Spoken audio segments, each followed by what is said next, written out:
پێغەمبەری خوا صلی الله عليه وسلم لە حەدیثێکی صحیح مسلمدا دەفەرمێ بەسە بۆ خراپی و تاوانباری ئینسان، بەسە بۆی کە بڵێن فڵان پیا و تاوانبارە خراپەکارە لە کاتێکە ئەوەی کە هەیەی لە خێزانەکەی و لە مناڵەکانی دەگرێتەوە. هەر دەڵێ نیمە، ئەی خوا بە درۆت نەخاتەوە، ئەی خوا ئەو ماڵەت ئاگر تێبەردا بیسووتێنێ کە خێزانەکەت احتیاجی خەڵکە و دەستە خەڵپانەکاتەوە. خوا ئەو ماڵە بسووتێنێ و لە ناوی بەرێ کە خێزانەکەت و مناڵەکەت چاوێنە دەستی خەڵکە بێ 1000 5,000 داتێ. ئاگاداری خۆت بە، ماڵی ئەو بەکەڵ چی دێ؟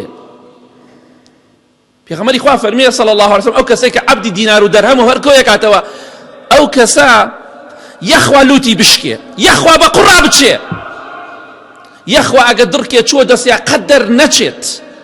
دوعای لێکە پێغەمبەری خوا صلی الله عليه وسلم.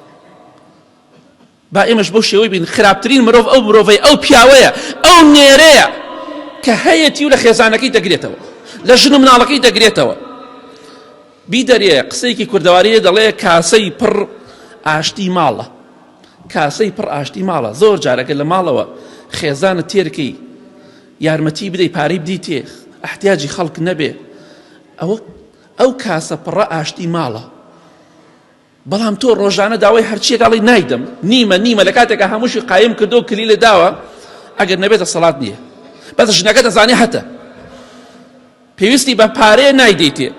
ئەو کاتە ئاگداری بە ئەگەر هەر شتێک ڕوویدای لۆمەی کەس مەکە. برای بەڕێزم باسم کردو جاری تریش الحەمدوللا موچەیەکت هەیە یاخود کەسابەتێکی ڕۆژانەت هەیە، ڕۆژانە هەفتانە مانگانە لەوەی کە خوا پێتی بەخشیوە لە موچەکە یاخود لەو پارەی کە ڕۆژانە ئیش دەکەی خێزانت بەشێ پارەی بەرێ پێی خۆشە. ئەمڕۆ 50,000 دەستکەوتووە، خۆ کەم ناکەی بڵێ بە خێزان بڵێ ئەوە 10,000 بۆ خۆت قەینا مەسروفیەکەی پێی خۆشە، با پارەیەکی هەبێ، با دەستە خەڵپان نەکاتەوە، با ئاوا نەکا بۆ پارەی خەڵک، بۆ ئاوا بێ هەر کەسێ پارەی داپێی بکێشێ بان دەستیا بڵێ پارەی تۆم ناوێ. خوشکەکەت کچەکەت بێوەژنە و احتیاجە یارمەتی بدە با دەستە خەڵپان نەکاتەوە، ئەو باشترە بۆ تۆ. بە احتیاجی خەڵک نەبێ، خەڵکی خراپەڵێ نەک خەڵکی باش. کەواتە ئاگداری خۆمان بین. نازانم پیاوەتی ئەو کەسانە لەکوایە ڕۆژانە خێزانەکانیان پەیوەندیان پێوەکری داوای پارەیان لێکرێ قەرز.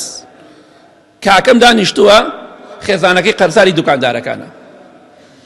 باشە بۆ ڕقەمی خێزانت ئەمە دڵپیسی نییە، چی پێویستەکە مەسروفی بازاڕی ماڵ تۆ بیکە یا خێزانت بیکە، کامیان ئەبێ خۆی ڕوون و ئاشکرا ئیشی پیاوەوە. جاری واشەیە لەگەڵ خێزان تا ڕۆی بۆ شت کڕینەوە جیاوازە، بەڵام ناکرێ خێزانت هەم ڕۆژە خەری بازاڕی بێ. تۆ جەنابەت دانیشتوتە لە ماڵەوە هیچ ناکەی خەری مۆبایلی، ئاخر خێزانەکە لە دەست ئەدەی، وەڵا لە دەستی ئەدەی، وەڵا لە دەستی ئەدەی. ئاگادار بە هەموو ڕۆژێک گۆزە لە کانی بە ساغی نایەتەوە، خێزانەکەی تۆش هەموو ڕۆژێ بە ساغی نایەتەوە، توش ئەبێ. تۆ پارەی نادیتێ جاری وایە، ئەگە بیشی دەیتێ چی پێویستەکە بە قەرز بیکڕێ، بۆ ڕقەمی لای خەڵک بێ، بۆ لە ناو دەفتەری قەرزە ناوی خێزانت هەبێ. مەی دەرێ ئەم مەجالە زۆر فراوانە کە بەم شێوەیە بە کەیفی خۆی مەجالی هەبێ ئەم لاولا بکات. خۆت بڕۆ شتەکە بکڕە، سیارە پێ بە سیارەکە بڕۆ، بە پێ دەڕۆی بە پێ بڕۆ، لەگەڵ خێزان تا بڕۆ بە یەکۆ بیکڕن، بە قەرز مەیکڕە، قەرزیشت کرد با ناوی جەنابەت تۆمارکرێ نە خێزانت. ئەبێ پیاوەتی و شەخسیەت ئاوە پارێزی.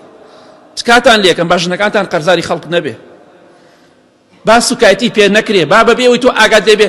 چەندەها ئافرەتەیە ئێستا دوکاندارەکان جوێنی پێدەن و سوکایەتی پێکەن و تۆ ئاگات لێی نییە، نازانی حاڵی خێزانت چۆنە، جاروای خۆیە کوژێ، جاروای تەسلیمی فەسادی ئەبێ. کەواتە با لە خوا بترسین، پیاو بین پیاو، چونکە لە قیامەتە بەرپرسیارینەوە.